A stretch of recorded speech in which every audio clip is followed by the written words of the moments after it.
لوگ کہتے مولوی لوگ کراٹے نہیں جانتے. یہ دال خور کے بچے اتنے خطرناک ہے کہ توبہ توبہ. یہ کہہ دینا کہ مولوی لوگ یہ کراٹے مراٹے یہ مکہ بازی نہیں جانتے، یہ بہت خطرناک ہے. میرا تو آپ لوگوں کو ایک یہ ہے کہ میری گزارش ہے کہ اللہ کے لیے مولوی سے کبھی ٹکر لینے کی کوشش نہیں کرنا. کوے نے جیسے اٹھایا مولوی صاحب کا کھانا اٹھایا، اس نے کہا لا کر کے رکھ دو، خدا کی قسم آج جمعہ میں اعلان کروں گا کوا حلال ہے، تم میں سے کوئی بھی بچے گا نہیں. مولوی سے ٹکر نہ لو، لا کر کے کھانا رکھ دو. بعض لوگوں کو اپنی طاقت کا اندازہ نہیں ہوتا. موسیٰ علیہ السلام نے فوکزہ، وکز کہتے ہاتھ کو جمانا، جمع کر کے اس طرح جمع کر کے آہستہ آہستہ مارا.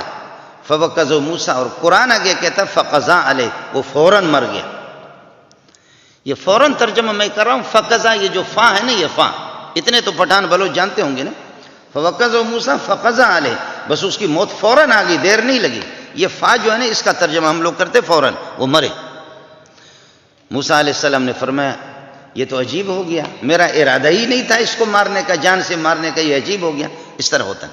ایک دفعہ جامع فاروقیہ میں طلبہ آپس میں شیطانی کر رہے تھے. وہاں قاسم منزل ہے، قاسم منزل میں ایک استاد میرے جیسے گیا، اس نے کہا خاموش رہو اور بھگایا ان کو. لیکن طالب علم ہے. پھر وہ استاد نیچے آگے، شیخ صاحب بیٹھا ہوا تھا، حضرت اقدس شیخ الحدیث مولانا سلیم اللہ خان صاحب. پھر حضرت نے فرمایا کہ بھائی کوئی اور جاؤ. پھر شور شروع کیا. دوسرا استاد چلا گیا تو وہ پھر یہ ہے کہ جا کر کے اللہ آپ کا بھلا کرے. انہوں نے چھوڑایا ان کو، نیچے استاد آ گیا، پھر شور شروع ہو گیا. پھر تیسرے استاد کو بھیجا، پھر انہوں نے شور شغب شروع کر دیا. پھر اس کے بعد حضرت نے مفتی نظام الدین کو، آپ نے مفتی نظام الدین کو دیکھا نہیں تھا، ہمارے استاد تھے، بڑا قداور تھا، بہت قداور انسان تھا اور بہت پہلوان قسم کا آدمی تھا، بڑے قداور تھے. ایک دفعہ طلبہ نقل کر رہے تھے کسی سینٹر میں اور مرکز میں، طلبہ نقل کر رہے تھے. تو حضرت نے فرمایا ایک طالب علم بدماش تھا، لیکن تھا میرے جیسے قد کا، مجھ سے بھی چھوٹے تھے. وہ بدماشی کر رہا تھا. تو حضرت نے فرمایا بیٹا اپنے کام سے کام رکھو، پرچہ حل کرو اور اپنے کام سے کام رکھو، بدماشی نہ کرو. اس نے کہا کب نقل کیا، کہاں نقل کیا، کس سے نقل کیا، کون بتاتا ہے، کس ٹائم پہ نقل کیا، کیا نقل کیا، وہ تو بتا دو. مفتی صاحب نے فرمایا اگر آپ نے نقل نہیں کی ہے تو میری غلطی ہے، میں معافی چاہتا ہوں، لیکن آپ اپنے کام سے کام رکھو. تھوڑی دیر کے بعد نگرانی کرتے ہوئے 1000-2000 طلبہ ہیں. پھر واپس اساتذہ نے بتایا کہ حضرت وہ جو بدماش ہے جس کو آپ نے سمجھایا لیکن وہ سمجھ نہیں پا رہا. پھر مفتی صاحب آ گئے تو حضرت نے فرمایا کہ بیٹا میں نے آپ سے پہلے کہا تھا کہ نقل نہ کرو، اور آپ بات مان بھی نہیں رہے، سمجھ بھی نہیں رہے. مجھے پھر دوسرے طریقے پہ آپ کو سمجھانا پڑے گا، جو آپ کی اپنی زبان ہے، جو آپ کا اپنا مذہب ہے، اسی طرح مجھے آپ سمجھانا پڑے گا. اس نے کہا کب نقل کیا، کہاں نقل کیا، کس سے نقل کیا، کیا نقل کیا، کون بتاتے، گواہ ہے آپ کے پاس. 12 بور کی طرح اس نے کئی جملے نکالے، کب نقل کیا، کہاں نقل کیا، کس سے نقل کیا، کیا نقل کیا، کون بتاتا ہے، کون گواہ ہے، کون شاہد ہے، کس ٹائم پہ نقل کیا. حضرت نے فرمایا اب تیسری مرتبہ میں برداشت نہیں کروں گا.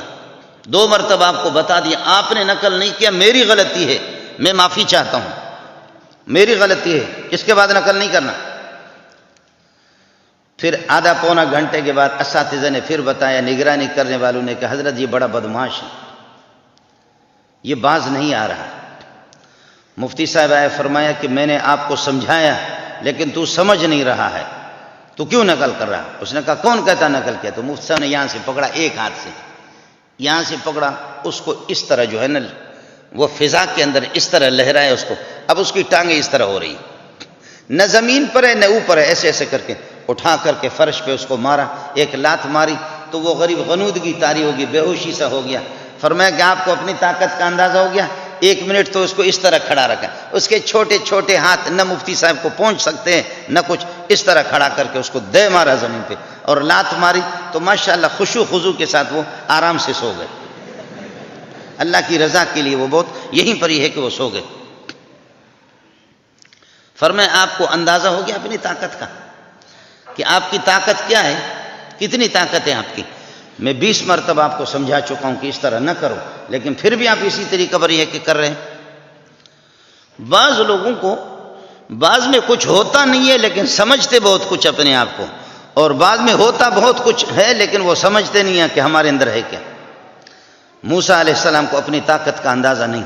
اللہ اکبر، کئی دن کا بھوکا، کئی دن کا پیاسا، سفر کرتے کرتے کرتے وَلَمَّا وَرَدَ مَاءَ مَدْيَنَ وَجَدَ عَلَيْهِ أُمَّةً مِّنَ النَّاسِ يَسْقُونَ وَوَجَدَ مِن دُونِهِمُ امْرَأَتَيْنِ تَذُودَانِ، ایک پانی پہ چشمے پہ پہنچا کہ لوگ یہ ہے کہ اپنے بھیڑ بکریوں کو پانی پلا رہے، ان کے مرد طاقتور لوگ وہ پانی پلا کر کے بلکہ کنویں سے نکال کر کے پانی پلا رہے ہیں اور چلے جا رہے ہیں، لیکن یہ کہ دو بچیاں ہیں، ان کی بکریاں ہیں، وہ اپنے بکریاں ہٹا کر کے ایک جگہ، ایک طرف یہ ہے کہ یہاں وہ بچیاں دونوں انتظار کر رہی ہے، کب سے کھڑی ہے، انتظار میں ہے کہ دوسرے لوگ، ظالم لوگ اپنی بھیڑ بکریوں کو، مال مویشی کو پانی پلا کر کے چلے جائیں گے۔